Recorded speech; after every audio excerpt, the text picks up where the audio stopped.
Good morning. Magandang umaga sa atin lahat. So, medyo meron tayong problema kay ADB ngayon, kay Phantom. After nang nag-washing tayo, at pinunasan natin siya, siyempre, tinuyo natin. And then, may problema, ayaw niya na mag-start. Indicator ng panel natin, nasa 12.7 yung volt natin.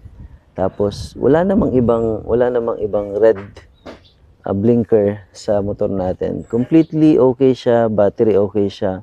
I tested sa horn or sa busina niya. Okay naman yung busina niya, malakas naman siya. So hindi siya totally low bat. Kaya lang hindi natin marinig yung areglo ng motor or aandar siya normally. Hindi siya umaandar. So hindi ko rin alam kung ano yung reason. Pero if you know the reason why, comment down below po kung bakit ayaw mag-start.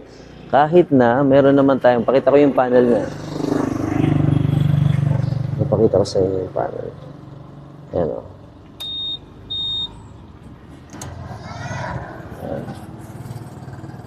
So, nakalagay dyan for 11.9 ang battery. Mataas pa rin siya kasi dati nga pinapatakbo natin yan siya minsan na pag may indicator ng red.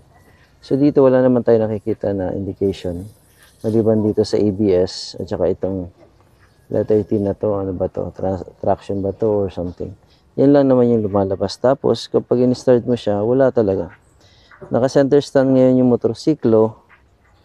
At kapag sinisubukan ko, ayaw niya talaga mag-start. So, if you know the reason why, kung bakit mayroong problema ngayon yung ating ADB 160, baka may idea kayo.